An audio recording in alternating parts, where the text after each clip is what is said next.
June 8th, 2004. Some lucky Easterners were able to catch the end of the first Venus transit just after sunrise. I was not one of them.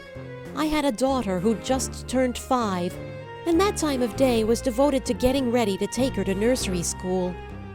But I felt its impact in other ways, which led me to formulate a theory that the transit of Venus is an exception to the combust rule.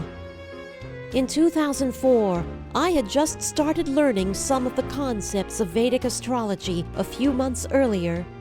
I was puzzling out the mysteries in my own chart, seeing how much I had going against me. I knew about the planetary remedies, but where was I going to start? Which planet should I tackle first? And especially, what was I gonna do about a husband who had turned out to be very high maintenance and so emotionally volatile he was giving me whiplash? The decision got made for me. Venus herself demanded that I give her attention first. It started when I injured myself while trying to move a piece of furniture through a very awkward basement door. I hadn't seen a chiropractor in years, and I was living in a different part of town from the one I'd used before, so I had to find a new one, pronto. The new chiropractor found stuff on my x-rays that went way beyond a simple injury, a domino effect that had been building up for decades. One of my legs was shorter than the other by more than an inch, and I had scoliosis and anterior thoracic translation from trying to compensate. Well, that explained why my ability to balance had always been so atrocious. He put me on an aggressive program of traction 3 times a week to get me straightened out. By early May, I'd been at it for about 3 weeks and was starting to feel better when something very strange started happening. Warning, the next few minutes of this video are for mature audiences only. Viewer discretion is advised. Still with me? Good. Unkinking the hose in my spine unleashed a storm of hormones that had me walking around in a state of perpetual stimulation. I was unbelievably ready, even when doing the most impossibly mundane things. I kept trying to do something about it, but it wouldn't stop. Of course, part of me didn't want it to stop, but not even as a teenager had I ever felt anything like it, not this unremittingly.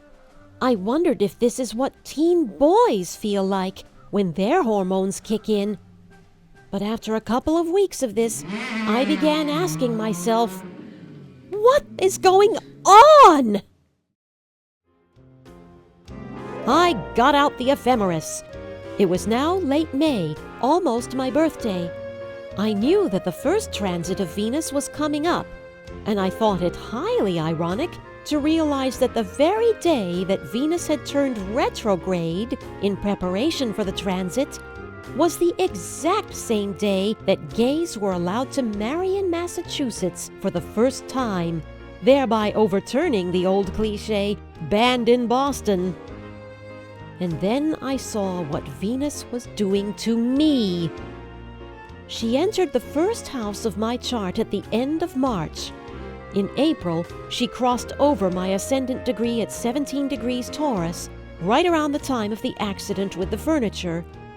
And with retrograding and turning direct again, she would cross over that 17-degree point twice more, before moving on to Gemini in August. 4 months is a very long time for Venus to stay in one sign. Well, she's sexy and 17. The first house is the house of the physical body, and Venus was doing something very sexy to mine.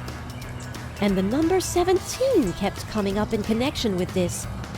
There was the 3 times Venus would cross my 17-degree ascendant, May 17 was the day gay marriages were finally legitimized, and I felt like I was 17 again.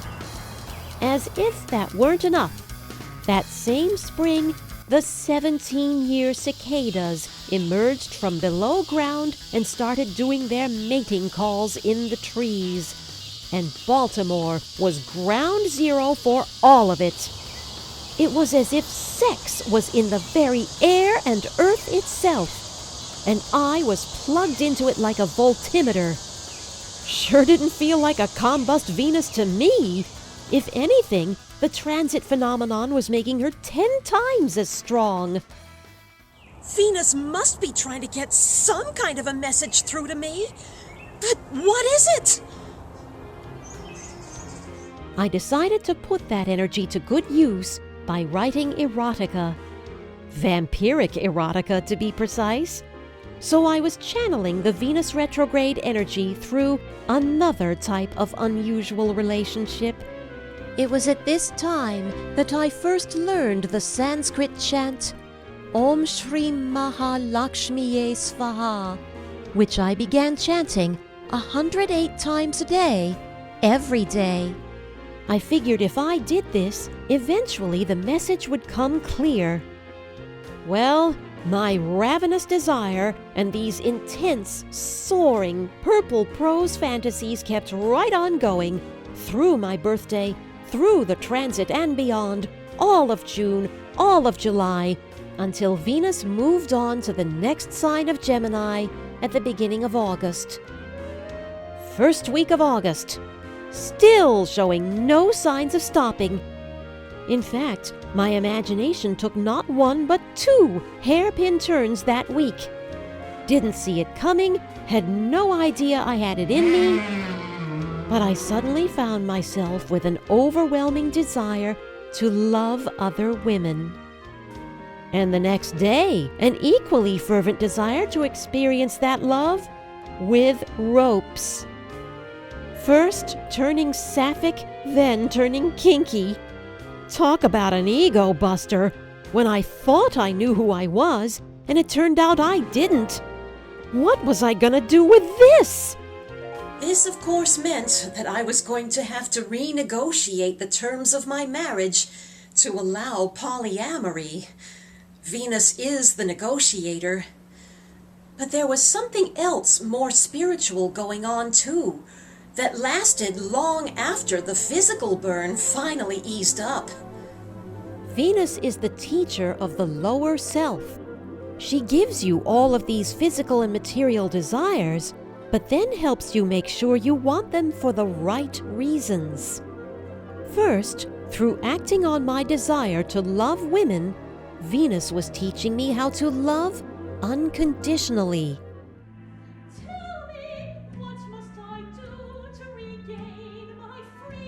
Then, through acting on my desire to experience love with ropes, Venus was teaching me how to be comfortable with being vulnerable.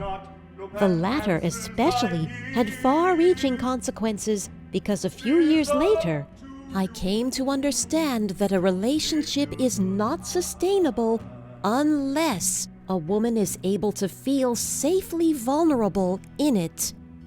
I went on to teach this principle myself in a Venusian artistic way by writing the rock opera The Passion of Persephone, which is all about a girl whose greatest strength emerges from her greatest vulnerability. So that's how I experienced the first transit. Was it good for you too? Coming up, what do we learn from this?